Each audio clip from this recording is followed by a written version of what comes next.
Hello and welcome back to the Book Marketing Tips and Author Success Podcast. This is Penny Sansevieri and Amy Cornell. And today, I was actually a listener idea. So thank you so much, Jeff, if you're listening for this. We are talking about the top book marketing scams and how to detect them. And one of the reasons that I was excited about this show is because I just got done listening to this lecture on book trends and, publishing trends rather. And, all these new publishing companies and services that are popping up. The average failure rate for any publishing company or publishing services company, which includes like book marketing, et cetera, is something like over 50%, which is unusually high. Yeah.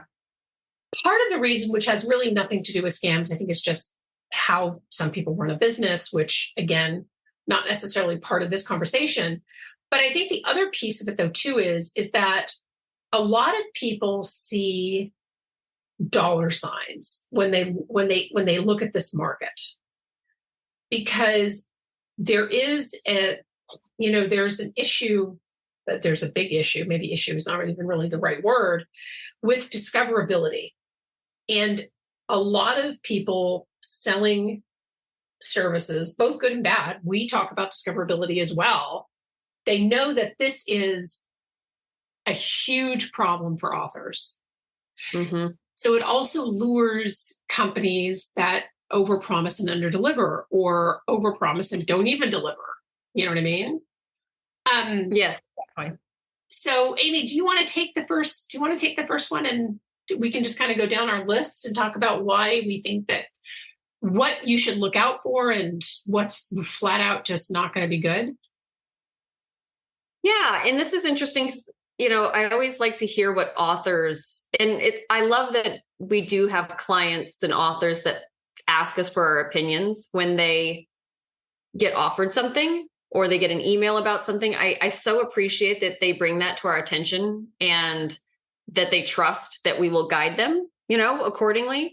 Yeah. And we actually had one that we didn't have on our worksheet that we were working from, a very recent one about Facebook's new, earning program for your posts. Have you heard about this? No. So essentially they're trying to get people to sign up for their earn cash program for your posts and things like that. And I read a couple articles about. Yeah. Yeah. And so, and the author that wrote us has done some work with us. And so she just said, is this something I should do? Does this seem, and of course we kind of know her platform and what she's in her goals and things like that. It was really interesting. But, basically what I ended up finding out is that it sounds like a great deal, great, I can earn money back by posting on Facebook. But when you do the research, you start to see that in order for an individual to say make around $100 back, which is not chump change, but they have to be getting more than 300,000 impressions on an engagement on a single post. That's a lot. Most people don't pull that off, and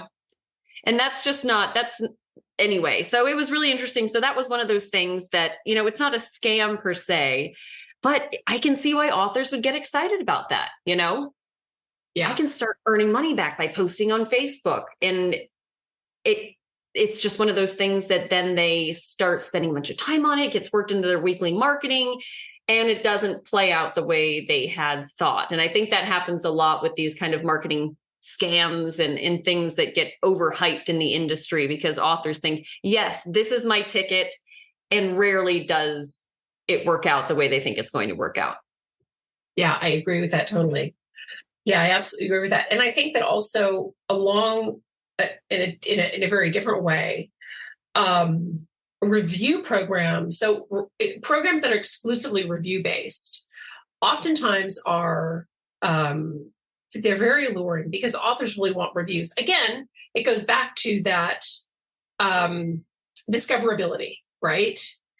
And authors want that discoverability. With reviews comes discoverability, et cetera. So these review programs seem very attractive, except that you have to be careful of Amazon's terms of service.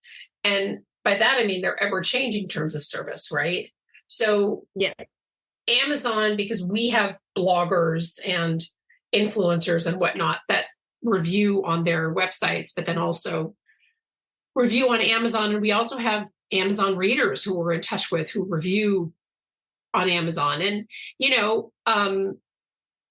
they know the terms of service. They understand what is, they have to have an Amazon account. It's a problem if they live overseas. I mean, there's just a lot of that you have to be really, really careful with these. So a lot of review programs have now gone to, we're going to send your book out to 500 readers or something like that, or 200 readers or something. And that's great. But that is not an indication of the number of reviews that you are going to get back. So you might end up with 5 reviews from 250 people, which I know sounds like a really low number, but sometimes the review companies have these lists. And we actually, like when we pitch our Amazon reviewers, they're all on one, they're all on one list, and they know us, and we send them books all the time. So not everybody on that list is going to want that particular genre. And I don't think that's unreasonable, but you do have to be careful with review programs. I would ask them more questions, like what's your average, how many reviews on average do you get for my genre in particular? Right. So that's something else to dive deeper in. Yeah, I think you made a good point about asking more questions, because we've also seen that a lot with pitching in media. So we saw, nobody will be named, there was one company that was selling a program where they were guaranteeing podcast coverage.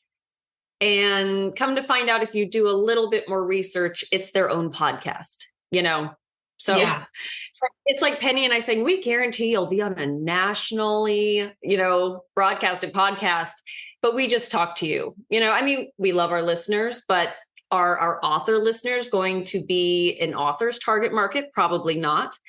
And so that happens a lot too. So when you start getting to words like national coverage, national, publications, things like that, it may be amazing, but ask for examples of what kind of publications, what kind of podcasts. You know what I mean? Anybody that's doing that kind of work for you should be able to give you some examples. They may not be able to guarantee a response from any of those places, but they should be able to give you a general idea of who it's going out to, because there's a lot out there right now. And national has become something that's very easy to pull off, but it doesn't mean it's getting you in front of the right kind of people. Well, it's a little bit like some years ago, a publishing company who shall also remain nameless was faxing back when we all used faxes. So now you know how old this example is. They were all using faxes to fax, like, we're going to fax 10,000 media people or something, right? Yeah. And I remember I was working with an author, and I was pitching somebody who was actually a freelancer for a number of different publications.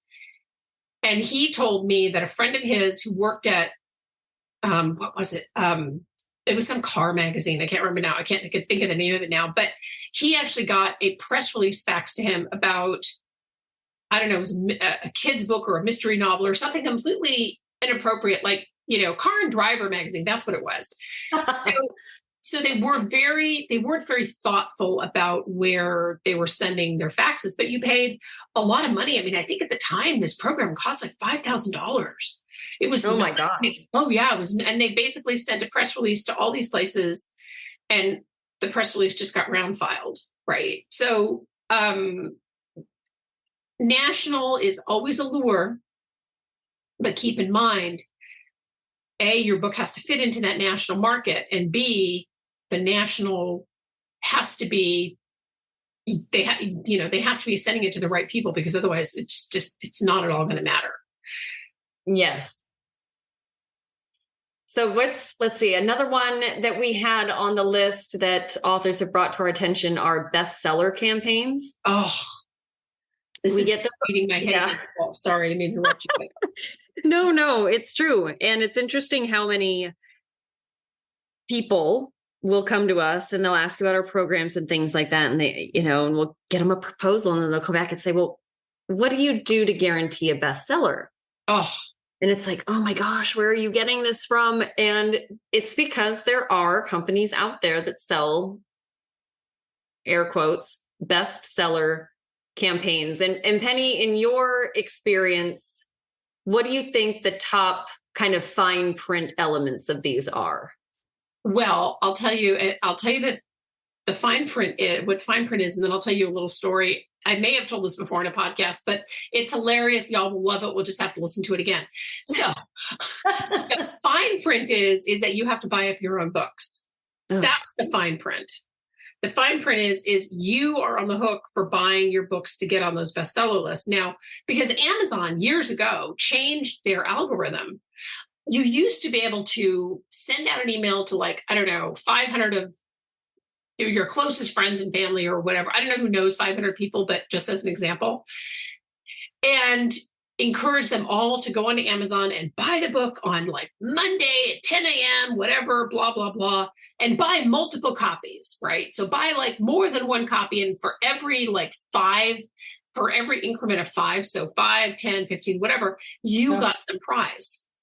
Amazon then changed that and said, so if you're sitting in, I don't know, wherever, Memphis, and you buy 50 copies of Penny's book on Monday at 10 a.m., that's only going to count as one copy.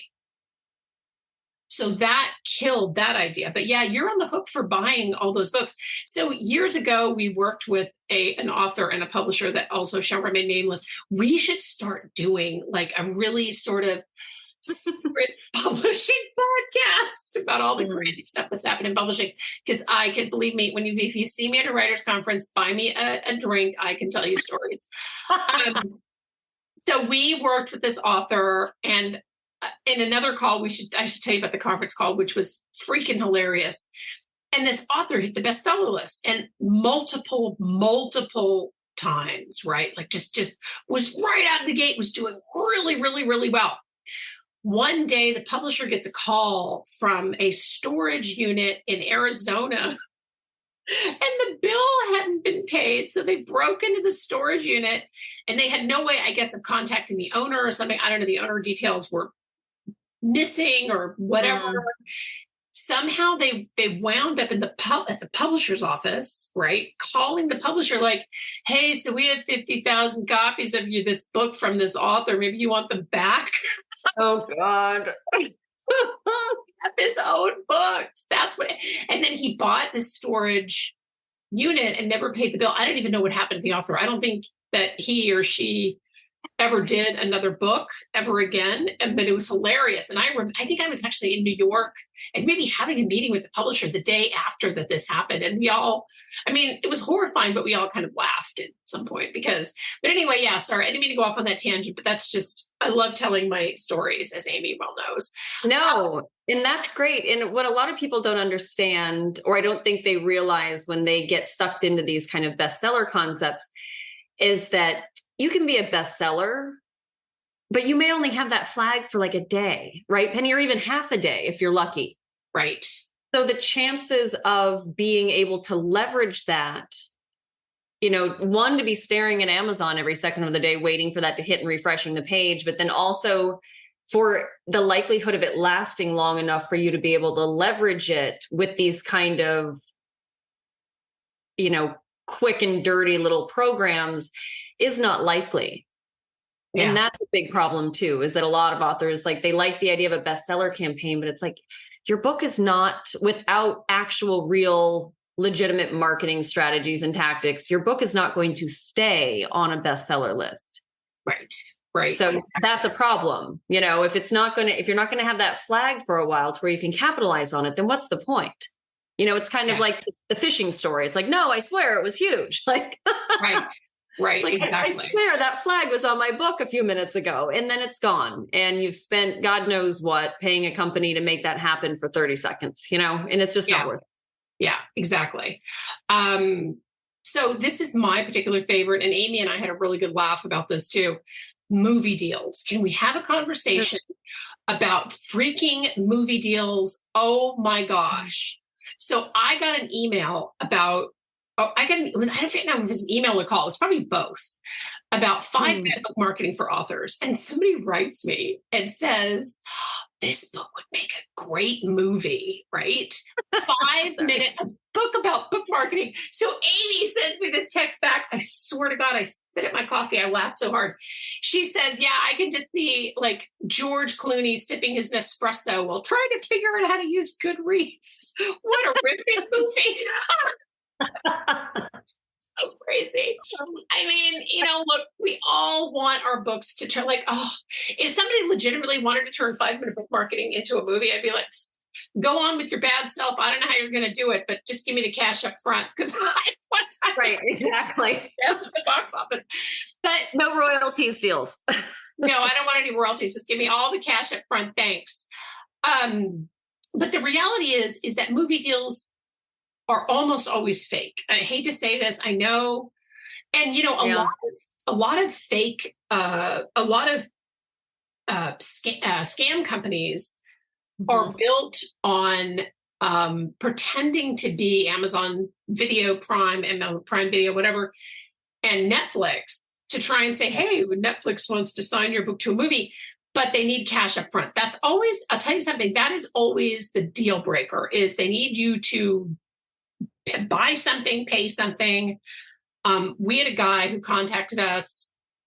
And again, I don't know, it could have been it was a person, I guess I should just say. We had a company that contacted us and said, oh, we do $8,000 book trailers that we then sell and turn into movies. And I was like, what? Like, how does it even work? Right? Yeah, exactly. We had a client that had an offer like that, but the fine print really wasn't even that fine. It was $10,000 for them to just convert the manuscript to a screenplay. Thank you. And then they claimed at that point, once that was done, they'd pitch it to people and agents. So you're paying 10 grand just for the screenplay. And it was almost like the added pitching of it was an afterthought. Like, oh yeah, and then we'll send it off to Netflix for you. It's like, awesome. Right. For 10 grand. I couldn't believe it. I almost fell out of my chair. Yeah. Yeah. It's really, and movie deals have become very pervasive in the last, I would say, 2 years, because there was a time when, during the pandemic or just before, Netflix and Amazon Prime they were very hungry for content. And not just those two, because we know that Hulu makes, Hulu puts out a lot of content, Apple TV, et cetera, that they were all hungry for content because, in 2020, we were all watching. I mean, Amy and I weren't, because we just kept, nothing had really changed our business model per se, but a lot of people were spending a lot more time during the day on furloughed or whatever, watching shows. And I guess on weekends and stuff when none of us could go anywhere. So these places started to get really, really hungry for content. Well, that all stopped in, I think, mid last year, where they actually killed a bunch of deals because they were like, now we have too many deals. It's like somebody should have counted before they signed all these, but whatever. I feel like sometimes we sound a little cocky that we should just run all the things, but because we're just like, so, but I think we're realistic. I think that's what it is. I don't think I could run any of that stuff, but that's why we don't do it. Right. Exactly. So anyway, movie deals, that's mine. Yeah.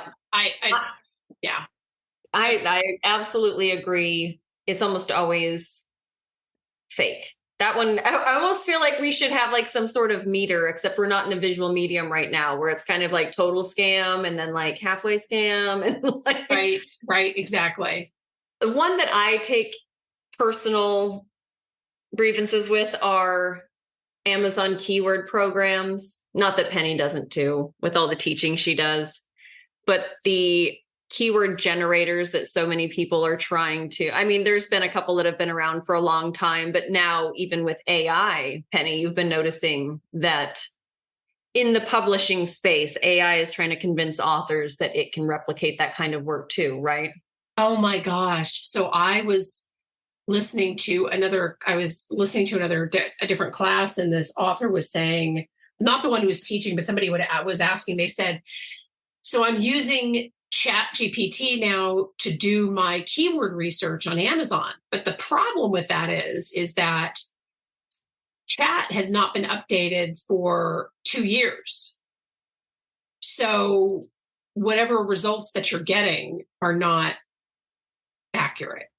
No. And I've always felt that way about keyword generators across the board, because there's so many nuances to understanding and analyzing actual buyer behavior that I just have not been convinced by a program can fully take all of those things into consideration when it shoots out recommendations.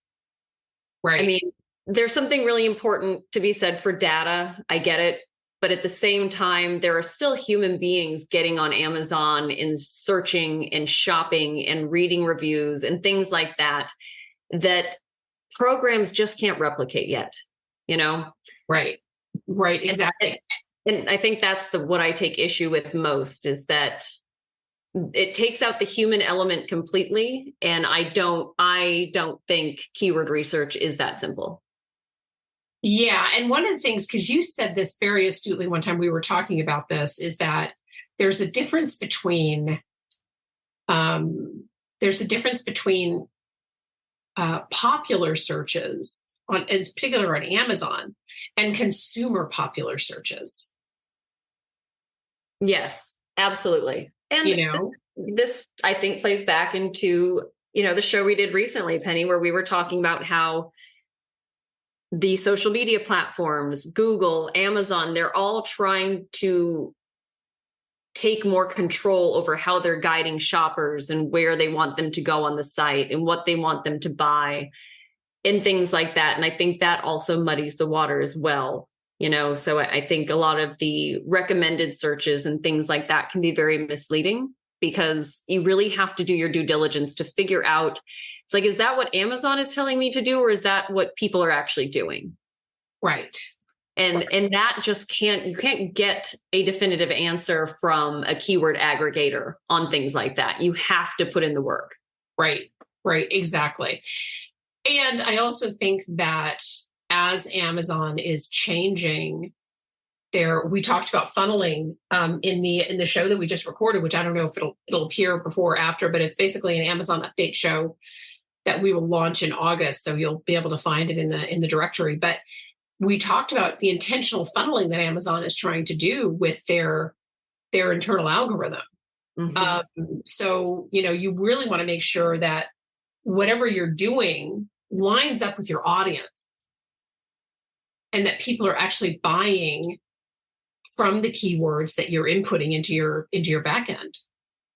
Yeah, absolutely. So the other thing that I think to be cautious of, and we've talked about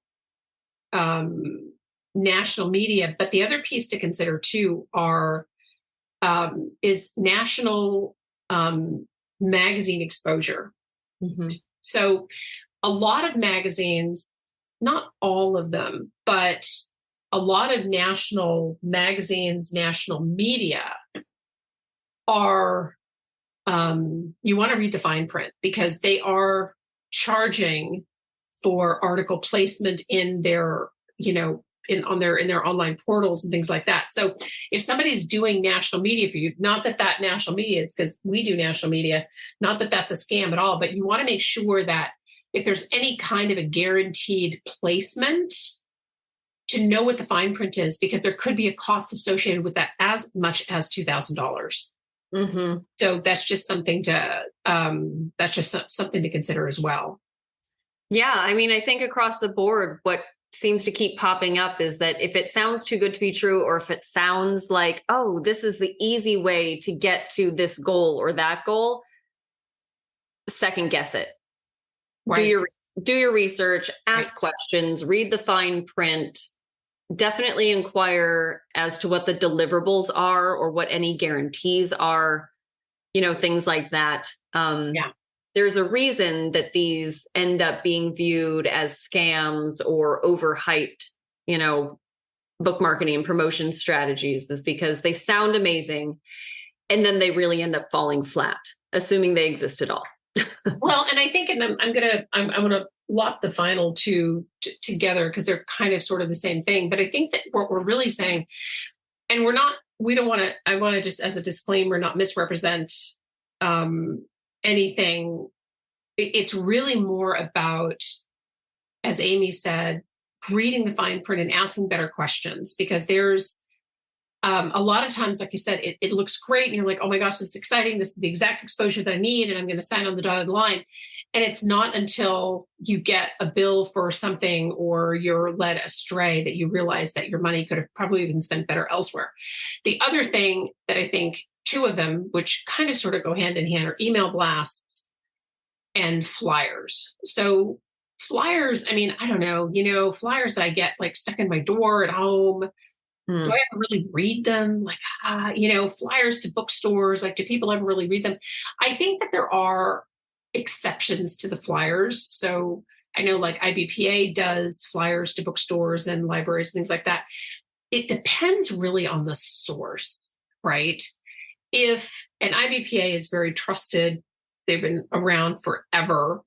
And if you're not familiar with IBPA, Independent Publishers Association is great. They're great information company, organization to belong to. But it depends on the source. So somebody just sending out willy-nilly a bunch of flyers across the country, they're like, oh, we're just going to send this to bookstores and they're going to love it. The bookstore will not appreciate an email blast or a flyer from a source that they aren't familiar with. And that is probably going to get deleted. So I would just be an email blast. Generally, I'm not a huge fan of those anyway. We don't do them. We've never done them. We also don't buy email lists, which I get that question all the time when I do calls. Amy, I don't know if I've ever told you that, but I get this all the time. Do you buy email lists? I'm like, no, I don't, because they're outdated. And you and I don't know about you, but I get them to my email address and then to the info at email. We get a lot of crazy stuff that I'm like, how did we even wind up on this list? Right. Oh, yes. So I think that, did I miss any? I don't think I did, but no, I think we nailed them all, but yeah, that fits right in there, Penny. And I'm glad you did both of those, because again, flashy numbers, huge numbers. As you said, Penny, it's very easy with these types of programs and offerings and to spend a bunch of money on, and it's almost hard for me to even say this, but that you very easily could get absolutely nothing from.